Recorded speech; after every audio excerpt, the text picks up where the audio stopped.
വാഗമൺ വികസന പാതയിൽ ജില്ലാ പഞ്ചായത്ത് 1.5 കോടി രൂപ ചിലവഴിച്ചാണ് വിനോദസഞ്ചാരികൾക്ക് അടിസ്ഥാന സൗകര്യം ഒരുക്കുന്നത്. ജില്ലാ പഞ്ചായത്ത് നിർമ്മിക്കുന്ന ടേക്ക് എ ബ്രേക്ക് പദ്ധതിയുടെ നിർമ്മാണം പുരോഗമിക്കുകയാണ്.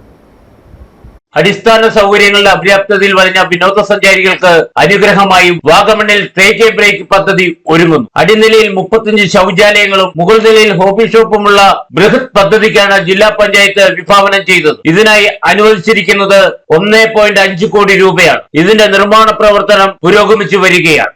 നമ്മുടെ ജില്ലാ പഞ്ചായത്തിന്റെ ഫണ്ടാണ്. നമ്മുടെ KT വിനോദ് സഹാബ് ഫണ്ടാണിത്.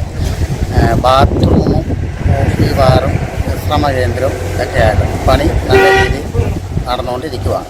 കഴിഞ്ഞ 1/4 നൂറ്റാണ്ടായി വാഗമൺ മൊട്ടക്കുന്നിൽ 100 കണക്കിന് വിനോദസഞ്ചാരികളാണ് ഒഴുകിയെത്തുന്നത്. എന്നാൽ അവർക്ക് പ്രാഥമിക കൃത്യം നിർവഹിക്കണമെങ്കിൽ 6 ശൗചാലയം മാത്രമാണ് ഉണ്ടായിരുന്നത്. സഞ്ചാരികൾ മണിക്കൂറുകൾ കാത്തുനിന്നാൽ മാത്രമേ പ്രാഥമിക കൃത്യം നിർവഹിക്കാൻ കഴിയുമായിരുന്നുള്ളൂ. ഇത് മനസ്സിലാക്കിയ ജില്ലാ പഞ്ചായത്ത് അംഗം KT Binu take a break പദ്ധതിക്ക് 1.5 കോടി രൂപ അനുവദിക്കുകയും നിർമ്മാണം ആരംഭിച്ച് പാതിഘട്ടം പിന്നിടുകയും ചെയ്തു. ദ്രുതഗതിയുള്ള നിർമ്മാണ പ്രവർത്തനങ്ങളാണ് നടന്നുവരുന്നത്. വരുന്ന മധ്യവേനൽ അവധിക്കാലത്തിന് മുമ്പായി ഇത് പ്രവർത്തിപ്പിക്കാൻ കഴിയും വിധമാണ് നിർമ്മാണ പ്രവർത്തനം നടന്നുവരുന്നത്. ഇത് പൂർത്തിയാക്കുന്നതോടെ മൊട്ടക്കുന്നിൽ എത്തുന്ന സഞ്ചാരികൾക്ക് കാത്തു നിൽക്കാതെ പ്രാഥമിക കൃത്യം നിർവഹിക്കാനും വിശ്രമിക്കാനും കോഫി ഷോപ്പിൽ നിന്ന് ഭക്ഷണം കഴിക്കാനും കഴിയും. KK Jayakumar, Idukki vision news, Vagamon.